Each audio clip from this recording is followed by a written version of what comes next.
এখানে 6 নম্বর প্রশ্নে কি বলা হয়েছে? 6 নম্বর প্রশ্নে বলা হয়েছে 6 সমস্ত 5-এর 2 মিটার তার যদি আমরা 5-এর 4 মিটার করে টুকরা করি তাহলে কত টুকরো হবে? অর্থাৎ তারের দৈর্ঘ্য এখানে আছে 6 সমস্ত 5-এর 2, এটাকে 5/4 মিটার করে টুকরা করতে হবে, তাহলে কত টুকরা হবে? চলেন সমাধান করি, দেখি কি হয়। তাহলে আমরা 6 নম্বর সমাধানের ক্ষেত্রে কি লিখতে পারি? দেওয়া আছে শুরুতেই, দেওয়া আছে তারের দৈর্ঘ্য কত?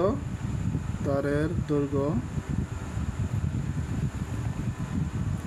6 সমস্ত 5-এর 2 মিটার। এটা যদি আমরা সমস্ত বাঙাইয়া ফেলি তাহলে কি হয়? বা 5×6 30 আর 2 32, উপর হয় 32, নিচে হয় 5 মিটার। তাহলে আমাদের প্রশ্নে বলা হয়েছে কত টুকরা হবে, অর্থাৎ কত টুকরা হবে সেটা বের করতে হবে। কয় টুকরা করলে? 5-এর 4 মিটার করে টুকরা করতে হবে। তাহলে 5-এর 4 মিটার করে টুকরা করলে, টুকরার সংখ্যা করে টুকরো করলে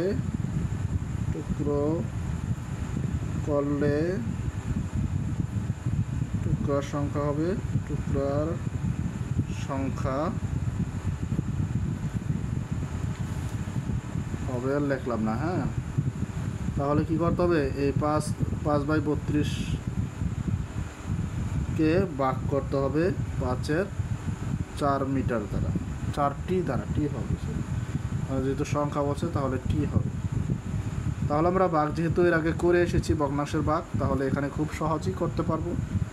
তাহলে কি হবে? উপরে 32, নিচে 5 থাকলো, এটা কিন্তু উল্টিয়ে গেল, উপরে 5 চলে গেল, নিচে 4 চলে আসলো। তাহলে এখন যদি কাটাকাটি করে 5-এ কাটা যায়, 4 দিয়ে 32-এ করলে 4×8 32টি, তাহলে মানে কি 8টি। উত্তর হলো 8টি।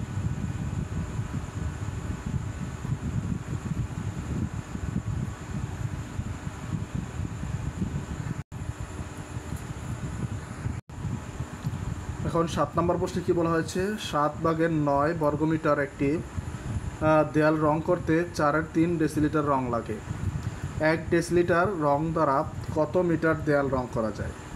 তাহলে 4/3 ডেসিলিটার রং দিয়ে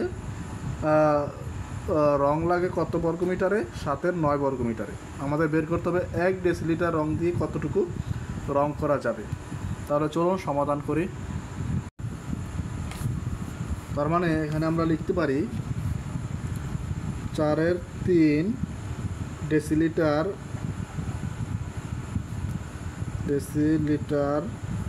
রং লাগে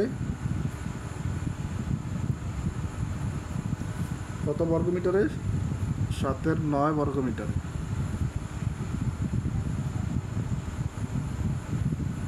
আমাদের বের করতে বলা আছে 1 ডেসিলিটার রং দিয়ে কতটুকু রং করা যাবে। তাহলে সুতরাং 1 ডেসিলিটার রং লাগবে, যেহেতু 1 কম, তার মানে ভাগ করতে হবে। তাহলে 9-এর 7-এর সাথে 4/3 বর্গমিটার ভাগ। তাহলে আমরা এখানে আগের সিস্টেম মতো 7 উপরে 9, ভাগ চিহ্ন গুণ চিহ্ন হয়ে যায়, 4 চলে যায় উপরে, 3 চলে আসে নিচে। এখন এই 3 দিয়ে 9কে 3×3 9 বর্গমিটার রেখে দিলাম।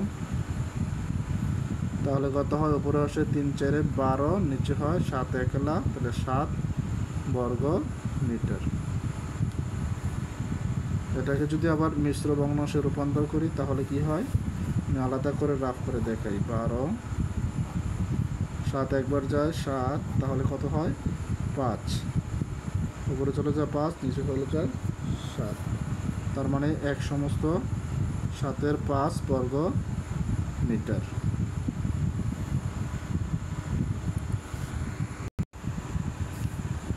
এখন 8 নম্বর প্রশ্নে কি বলেছে? 5 মিটার দৈর্ঘ্যের একটি দাতব নলের ওজন 2 সমস্ত 7/6 কেজি। 1 কেজি ওজনের নল পেতে কত মিটার দৈর্ঘ্যের নল কাটতে হবে? তাহলে 5 মিটার দৈর্ঘ্যের একটি দাতব নলের ওজন হলো 2 সমস্ত 7 কেজি। 1 কেজি ওজনের নল পেতে কত মিটার লাগবে? তাহলে আমরা লিখতে পারি 2 সমস্ত 7 কেজি নল পেতে দাতব নলের প্রয়োজন বা দাতব নলের দৈর্ঘ্য হয় 5 মিটার। তাহলে 1 কেজিটা সহজেই বের করতে পারবো। চলুন সমাধান করি। তাহলে আমরা কি লিখতে পারি এখানে 2 সমস্ত 7-এর 6, তাই তো 2 সমস্ত 7-এর 6 কেজি ওজনের দাতব নলের দৈর্ঘ্য, কেজি ওজনের দাতব নলের দৈর্ঘ্য, দাতব নলের দৈর্ঘ্য কত? দৈর্ঘ্য হলো 5 মিটার। আমাদের 1 কেজি ওজনের নলের দৈর্ঘ্য বের করতে বলা হয়েছে, সুতরাং 1 কেজি ওজনের দাতব নলের দৈর্ঘ্য হবে 5, আগে লিখতে পারি বা পরে লিখলেও সমস্যা নেই, আমরা আগেই লিখে নিই, সহজ হবে। 2 সমস্ত 6-এর 7 মিটার, তাহলে 5 কিন্তু 5ই থাকলো, আগে সমস্তটা ভাঙায় নেই, হ্যাঁ 7 দোকানে 14 আর 6 কিন্তু 20 হয়ে যাবে, নিচে হবে 7 মিটার।